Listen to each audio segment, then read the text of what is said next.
میرے مولا مولا مولا میرے مولا مولا مولا میرے مولا مولا مولا باندھ لو اور سنو. یہ کہتا ہے وہ پنڈت کہ میں بلیدان دینا چاہتا ہوں اور مجھے کوئی مسلمان آ کے مار دے، قتل کر دے، تاکہ ہندو سب سمجھ جائیں کہ مسلمان ہتھیارے ہوتے ہیں.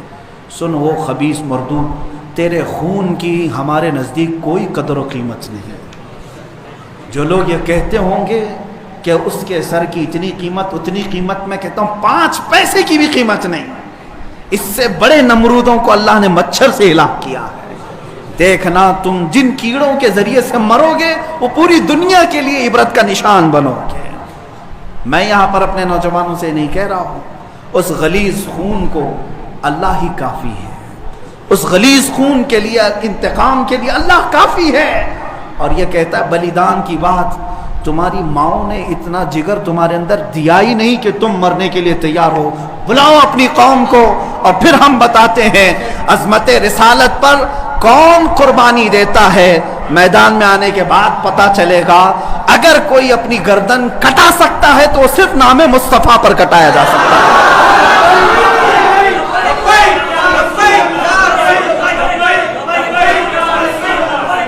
حسن یوسف پہ کٹی مصر میں انگشت زنا، سر کٹاتے ہیں تیرے نام پہ مردان عرب. وہ صحابہ کٹاتے تھے اور بتاتے تھے. آج اگر وہ پنڈت وہاں بیٹھ کر کے کہتا ہے کہ میں بلیدان دینا چاہتا ہوں، تو اپنی کوٹھے میں بیٹھ کر بلیدان دے لے تیرے اپنے گھر میں. لیکن میں جانتا ہوں کہ 1 لاکھ کیا، ابھی اگر میں ہندوستان کے نوجوانوں کو آواز دے دوں تو پوری دلی کی سرزمین بھر جائے گی انشاءاللہ العزیز. سارے نوجوانوں کے سر بھی وہاں پر لہرائیں گے. میں انشاءاللہ عنقریب اعلان کرنے والا ہوں کہ اے نوجوانوں، کیا تم میری اس بات پر لبیک کہتے ہو کہ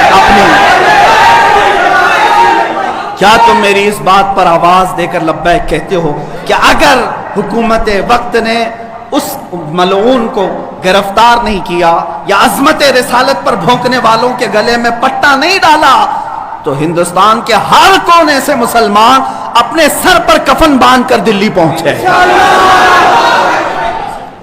آپ تیار ہیں اس بات کے لیے؟ انشاءاللہ العزیز اگر سر کٹے گا، اے مسلمانوں گھبرانا نہیں. سب سے پہلے اس فقیر کا سر جائے گا انشاءاللہ. سب سے پہلے ہماری گردن کٹے گی. اور یہ مرنا تو ہے ہی آج یا کل.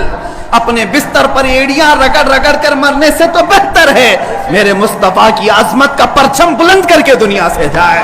اس لیے کہ فرشتے بھی ہماری لاشوں کے استقبال کے لیے تیار، فرشتے بھی ہماری لاشوں کے استقبال کے لیے تیار ہوں. اس لیے کہ فرشتے بھی یہ کہیں گے یہ عام آدمی کی لاش نہیں آ رہی ہے، میرے نبی پاک پر اپنا خون نچھاور کرنے والا آ رہا ہے. اور انشاءاللہ العزیز انشاءاللہ وہ پنڈت اپنے بزدلوں کو جمع کرنے کی کوشش کر رہا ہے. اور ابھی میں نے دیکھا ایک ویڈیو نشر کر کے وہ کہتا ہے ہندو بھائیوں سے میں کہتا ہوں کہ تم اپنی قربانی کے لیے تیار ہو جاؤ. کیوں زہر پھیلا رہے ہو؟ کیوں زہر پھیلا رہے ہو ہندوستان میں؟ ہم نے کبھی لڑنے کا یا جہاد کا اعلان نہیں کیا. اب تک ہمارے کسی عالم نے اعلان نہیں کیا. امن کے ساتھ رہنے کی تلقین اسلام نے بھی دی ہے. حضور نے خود فرمایا ہے جنگ کی تمنا مت کرو، جنگ کی لا تتمنوا لقاء عدوکم. میرے آقا فرماتے ہیں دشمنوں سے مٹبھیڑ کرنے کا، جنگ کرنے کا ارادہ مت کرنا، تمنا مت کرنا. ہاں اگر ان کی طرف سے آ جائے تو پھر قدم بھی پیچھے مت لینا، پھر قدم پیچھے نہیں لینا. اس وقت پھر تم سمجھ لینا تمہارے ساتھ کون ہوگا. پرائم منسٹر آئے گا، ہوم منسٹر آئے گا، سی ایم آئے گا، یہ سب اسی کوٹھے کے لوگ ہیں. اے مسلمانوں فخر کے ساتھ آنا، تمہارے ساتھ کوئی اہل سیاست نہیں آئے گا. تمہارے پیٹھ پیچھے رسول اللہ کی ذات ہوگی اور تمہارے سر پر اللہ رب العزت کی عنایت ہوگی. اللہ اور اس کے رسول کے بھروسے پر ہم جائیں گے انشاءاللہ. اور یاد رکھنا یہ صرف جذبات کی باتیں نہیں، جوش کی باتیں نہیں. میں اپنا ایک پیغام ریکارڈ کرنا چاہتا ہوں. اگر اس ملعون اور اس خبیث نمرود کی اولاد تک میری یہ بات پہنچ سکتی ہے تو پہنچا دی جائے. تم نے بہت بھونک لیا اپنی مندر میں بیٹھ کر کے، تم پریس کلب آف انڈیا میں بیٹھ کر کے بہت بھونک لیے. कुत्ते आपस में अपनी गली में बहुत भौंकते हैं। मेरे इस मैसेज को उस मलून तक पहुंचा दें। अगर जरा बराबर भी दम खम है तुम्हारे अंदर, तुम्हारी माँ ने अगर दूध पिलाया है तुमको, तो अब मैं मुनाजरे का चैलेंज नहीं दे रहा हूं, डिबेट भी नहीं करूंगा, बातचीत भी नहीं करूंगा। आओ मैं ऐलान करता हूं, 8 दिन के अंदर तुम दिल्ली पहुंचो, किसी मैदान में पहुंचो, अपनी सारी मुकद्दस किताबें लेकर के आओ। इंशाअल्लाह अज़ीज ये फकीर कुरान पाक लेकर हाजिर होगा। हम आएंगे, तुम अपने सारे गुरु घंटालों को लेकर जमा हो जाओ। मैं मुनाजरे का चैलेंज नहीं दे रहा हूं, तवज्जो चाहता हूं। मैं डिबेट करने की बात ही नहीं कर रहा हूं। ये न्यूज एंकर जितने दज्जाली मीडिया वो भी सुन लें, अपने डेस्क पर बैठ करके टट्टू लोगों को लड़ाते रहते हैं वो भी सुन लें।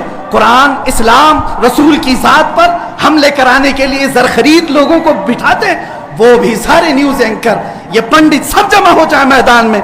ये फकीर कादरी हाजिर होगा, एक बड़ी आग जलाई जाए, आग लगाई जाए। मैं उससे कहता हूं, मैं भी आग में दाखिल होऊंगा, तू भी आग में दाखिल हो जा। जो सलामत रहेगा उसका दीन हक पहचाना जाएगा।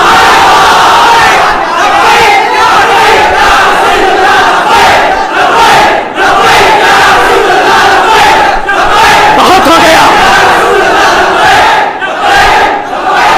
है मुसलमानों, बहुत हो गया एहतजाज, बहुत हो गए प्रोटेस्ट, बहुत हो गए इनसे मुतालबे करना कि इसको गिरफ्तार करो, इसका सर चाहिए। आओ आज आर पार की बात कर लेते हैं। जमाना गुजर गया, 800 साल हो गए। सरकार गरीब नवाज को भी यही चैलेंज किया गया था। मोइनुद्दीन हसन चिश्ती ने हिंद में यह बताया था कि जो नबी का गुलाम होगा वो आग में भी कूद जाएगा। इंशाअल्लाह अज़ीज़ मैं गुनहगार जरूर हूं, मेरे अखलाक बुरे जरूर हैं, लेकिन जब बात मेरे मजहब की आएगी, कुरान की आएगी, नामे मुस्तफा की आएगी, मैं बरसरे ऐलान आज फिर कहता हूं, आओ तुम सारे पंडित मिलकर के आओ, आग लगाई जाए। तुम सब पूरी दुनिया को दिखाना, मैं भी आग में दाखिल होऊंगा, तुम भी आग में आ जाना। देखते हैं किसके जिस्म को आग जलाती है। अगर मैं सलामत रहा तो मेरे दीन की बात होगी, और इंशाअल्लाह अज़ीज़ मुझे यकीन कामिल है कि अगर आग पर भी किसी का हुक्म होता है तो सिर्फ मेरे रब्बे ज़ुल जलाल का है, मेरे रब्बे ज़ुल जलाल का है। बस इसी बात पर मैं अपनी गुफ्तगू को खत्म करता हूं। अब एहतजाज नहीं, अब प्रोटेस्ट नहीं, सीधे आर पार की बात, मेरी यह बात पहुंचा दी जाए। अगर जवाब आ जाए तो देख लेना मुसलमानों, मुझे ये यकीन है कि इसका कोई जवाब नहीं आएगा, इसका जवाब नहीं आएगा। हिजड़ों के पास इस तरह की कोई बात का जवाब नहीं होता। इनकी माओ ने इतना दूध ही नहीं पिलाया। ये जरखरी अपने इलाके में बैठ करके भोग तो सकते हैं, लेकिन आओ मुबाहिले की मैं दावत दे रहा हूं, मुबाहिले की दावत। कुरान ने भी मेरे मुस्तफा को मुबाहिला करने का हुक्म दिया था। जब ईसाइयों ने बहुत बातें की तो रब ताला ने फरमाया, ऐ रसूल फकुल तालो नदउ अबनाअना व अबनाअकुम व निसाअना व निसाअकुम व अनफुसना व अनफुसकुम सुम्मा नब्तहिल फनजअल लअनतल्लाहि अलल काज़िबीन। ऐ रसूल इनको बुला लें, आप अपने बेटे बेटियों को लेकर के आएं, अपनी औरतों को लेकर के आएं और खुद जाएं और उनसे भी कहें कि तुम भी अपने बेटे बेटियां ले आओ, अपनी औरतें ले आओ। बैठेंगे मैदान में, अल्लाह से दुआ करेंगे कि जो झूठा है उस पर लानत भेज। इतना ही मेरे आका को हुक्म आया था। हुजूर गए नजरान के ईसाइयों के पास, चलो बुलाओ, मुबाहिला करते। एक मुनाजरा होता है जो डिबेट किया जाता है, मुबाहिले में डिबेट नहीं, सीधे मैदान में, अमल के मैदान में बात नहीं की जाती। हुजूर आए किसको लेकर? सैयदा कायनात फातिमा ज़हरा, हसन मुज्तबा को, हुसैन आजम को, मौला अली करमल्लाहु वजहू करीम को। 5 लोग आए थे। नजरान के ईसाइयों ने पहले तो मान लिया था चैलेंज। जब ये नूरानी चेहरे देखे तो ईसाइयों के एक बूढ़े पादरी ने कहा, ऐ नादानो, किसको तुमने मुबाहिले के लिए बुला लिया? अगर इस रसूल ने हाथ उठा दिया तो कयामत तक तुम्हारी नस्लें बाकी नहीं रहेंगी। और मुझे मेरे मुस्तफ़ा के उस मुबाहिले की बरकत से यकीन है, लेकिन मेरे मुस्तफ़ा की निस्बत मेरे साथ मौजूद है, मेरे पीर व मुर्शिद की निस्बत मेरे लिए काफ़ी है। इंशाअल्लाह अज़ीज़ मुबाहिले के लिए फ़कीर हाजिर होगा। जवाब आ जाए, ऐ सुन्नी मुसलमानों इंतज़ार करो, अब लड़ाई आर पार की हो जाती, देखा जाएगा کس کا دین حق ہے، کس کی کتاب حق ہے، کس کا رسول حق ہے، اسی بات پر خاتمہ ہوگا۔ وآخر دعوانا الحمدللہ۔